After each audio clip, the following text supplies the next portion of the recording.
We are a gentle, angry people, and we are singing, singing for our lives.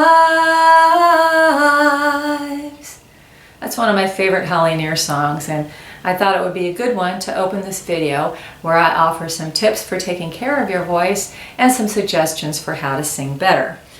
This was a suggestion from one of my subscribers. If you have a suggestion for a lesson video you'd like me to teach, put it in the comments below.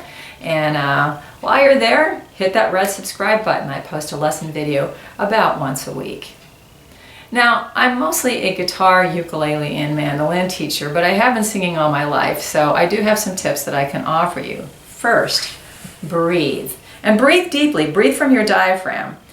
If you look in the mirror when you're singing, and you see your shoulders do this, when you take a breath, you are not breathing deep enough. Relax your shoulders, try again. Your chest should move, your shoulders might move a little bit, but don't do this. Second, watch your posture. It's not just about what your spine is doing, it's about the rest of your body too. Do you sing like this with your chin up in the air? Or like this with your chin down? Again, look at yourself in the mirror, see what you're doing. Video's even better. A lot of people, when they're trying to reach high notes, they do this. And what that does is it makes the throat smaller and makes it harder to sing. It can affect your pitch. It can affect how long you hold out the notes. This is also bad. And some of us do this when we're trying to reach a low note. That does not help you reach a low note. Trust me. Another thing you want to make sure you're doing is hydrate. Water is best. Water. When you're singing, do not drink coffee, black tea, or cola. Those all have caffeine in them. They are bad for your voice because they will dry out your vocal cords. Likewise for alcohol. And I know for those of you who sing in bars, that's part of your image. But switch to water. No one will know. Also, you know, when you drink a lot of beer, then only you think you sound better. Your audience may not agree with you, so that's something to be careful of. Relax and open your mouth. We've all heard this singer. How many roads must a man walk down? Whew. Open your mouth.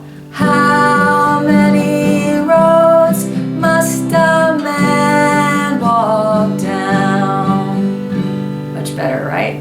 So when you sing, open your mouth on the open vowels like ah. Relax your throat. And if your tongue is like glued to the top of your roof, get it off of there. Relax your tongue. You'll sound a lot better and you'll look better. Another thing to do is to warm up. Don't start off with an aria. Start off with something that is well within your vocal range. Now, how you determine your vocal range generally coincides with your speaking voice. Now, of course, singers can extend their range, but we always start with where our speaking voice is. Happy birthday is a good one to do if you start it low enough. Happy birthday to you. Happy birthday to you. Happy birthday, happy birthday, happy birthday to you. So choose any song that has notes that aren't too high for you or too low for you. Now, having said that, if you do want to extend your range, a good way to do it is to choose songs that are slightly outside of your range. Now, not the whole song, but for instance, there was a time in my life where I was singing a lot of early Joni Mitchell, and my range naturally got bigger because I had to accommodate those really high notes that she is so famous for. If you want to extend your range, then choose a song that has just one or two notes that you feel like are a little above or a little below your normal range. Make sure those one or two notes do not begin the song. Make sure that they're somewhere in the middle of the song, and that way your voice has a little time to warm up and to sort of ramp up into those, ramp up, there we go. Sometimes I talk too fast.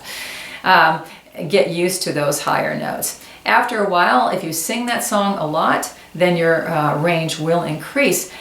I want to caution you though, if you sing it a lot and your voice starts to feel kind of ragged, a little rough, if you're feeling a lot of grit in your voice, hearing a lot of grit in your voice, then it could be that you're over singing and you want to switch to something that's going to be a little more comfortable for your vocal range. Improving your pitch. That can sometimes be a difficult one, but I can tell you that for my students who come to me for guitar and ukulele lessons, who also want to sing and play, their singing voice naturally improves as they learn to play. And I think that has something to do with ear training. I don't have any specific exercises for you, but just know that if you're learning an instrument, sometimes that alone will help you improve your pitch. May not end up being Streisand, but you can at least be, Neil Young on a good day. Did I say that out loud? I did. I love Neil Young. If you want to be more specific about improving your pitch, then you can do some pitch matching exercises on your own. You could choose a note. Try to match it with your voice. If that's not working, try another note. You can do that with any instrument. You don't have to do it with a guitar, piano, ukulele, anything like that will help you improve. And lastly, if you think you need it, get a good vocal teacher. They can help you with a myriad of things. If you're interested in singing and playing at the same time, I have a video for that, and I'll post an address, URL here. Boy, that's the same thing, a URL here, and you can find that, and perhaps it will help you. If you're interested in Skype lessons, please go to jamieanderson.com. There's an email form that you can use to contact me. Be sure to subscribe. There's that red button right there in the corner. And add some comments. I love to hear from my subscribers. Thanks a lot. Bye-bye.